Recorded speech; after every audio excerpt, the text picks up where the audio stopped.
कांग्रेस छोड़ना किसी नेता के लिए सियासी जोखिम है या फिर सत्ता तक पहुंचने का शॉर्टकट? भारत की सबसे पुरानी पार्टी जिसने दशकों तक देश की राजनीति को दिशा दी, उसी कांग्रेस से निकलकर कई नेताओं ने अपनी किस्मत खुद लिखी। किसी ने नया इतिहास रच दिया तो कोई पूरी तरीके से सियासत से गायब हो गया।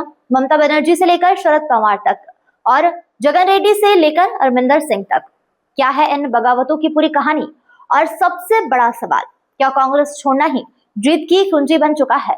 आज हम आपको दिखाएंगे वो चेहरे जिन्होंने पार्टी छोड़ी और राजनीति का नक्शा ही बदल दिया। भारतीय राजनीति में अगर किसी पार्टी का सबसे लंबा और मजबूत इतिहास रहा है तो वह है भारतीय राष्ट्रीय कांग्रेस। एक वक्त था कांग्रेस ही सत्ता का दूसरा नाम हुआ करती थी, लेकिन समय बदला, हालात बदले और पार्टी के अंदर बढ़ती असहमति ने कई बड़े नेताओं को अलग राह चुनने पर मजबूर कर दिया। इन बगावतों ने सिर्फ कांग्रेस ही नहीं, पूरे देश की राजनीति को ही बदल कर रख दिया। सबसे बड़ा और सबसे सफल उदाहरण है ममता बनर्जी, जिनकी कहानी बगावत से सत्ता तक पहुंचने की मिसाल बन चुकी है। 1970 के दशक में कांग्रेस में सक्रिय ममता बनर्जी ने करीब 26 साल तक पार्टी में मजबूती से पकड़ बनाई और फिर वह सांसद भी बनी, केंद्र सरकार में मंत्री भी रही। लेकिन 90 के दशक के अंत में उनका टकराव बढ़ता गया। उनका आरोप था कि पश्चिम बंगाल में कांग्रेस वामपंथियों के खिलाफ लड़ने के बजाय समझौता कर रही है। 1997 में जब कोलकाता में कांग्रेस का बड़ा अधिवेशन हुआ और उन्हें बुलाया तक नहीं गया तो ममता बनर्जी ने इसे अपनी सियासी बेइज्जती माना और उसी दिन उन्होंने नई पार्टी बनाने का ऐलान किया और 1 जनवरी 1998 को ऑल इंडिया तृणमूल कांग्रेस का जन्म हुआ। इसके बाद जो हुआ वह इतिहास है। साल 2011 में ममता बनर्जी ने 34 साल पुरानी वाम सरकार को उखाड़ कर फेंक दिया, 184 सीटों के साथ सत्ता हासिल की और आज वह पश्चिम बंगाल की राजनीति की सबसे मजबूत नेता बन चुकी है। लेकिन ममता बनर्जी अकेली नहीं है।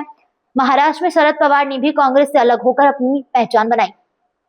1999 में उन्होंने सोनिया गांधी के विदेशी मूल को मुद्दा बनाया और पीए संगमा और तारिक अनवर के साथ मिलकर राष्ट्रवादी कांग्रेस पार्टी की स्थापना की। यह पार्टी महाराष्ट्र में मजबूत हुई और केंद्र की राजनीति में भी अहम भूमिका निभाती है।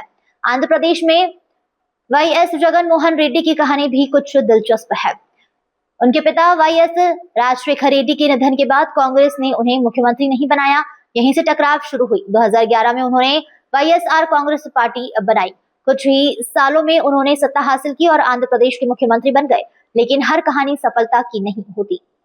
छत्तीसगढ़ में अजित जोगी ने जनता कांग्रेस छत्तीसगढ़ बनाई, लेकिन यह पार्टी ज्यादा सफल नहीं रही।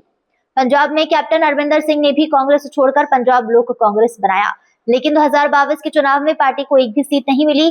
बाद में यह पार्टी भारतीय जनता पार्टी में विलय हो गई। यानी साफ है, कांग्रेस छोड़ना हर बार सफलता की गारंटी नहीं है। कुछ नेताओं ने अपनी अलग पहचान बनाई तो कुछ का सियासी करियर वहीं पर खत्म हो गया। लेकिन एक बात जरूर है, इन बगावतों ने भारतीय राजनीति में एक नए मोड़ और नई पार्टियां बनाई, ताकतें उभरी और सत्ता का समीकरण पूरी तरीके से बदल गया। अब जब देश में चुनावी माहौल बन रहा है तो नजरें फिर से पश्चिम बंगाल पर टिकी है। क्या ममता बनर्जी फिर सत्ता में वापसी करेगी या इस बार कोई नया राजनीतिक मोड़ देखने को मिलेगा? यह तो आने वाला वक्त ही बताएगा। लेकिन इतना तय है, कांग्रेस से निकली यह बगावत आज भी देश की राजनीति को दिशा दे रही है।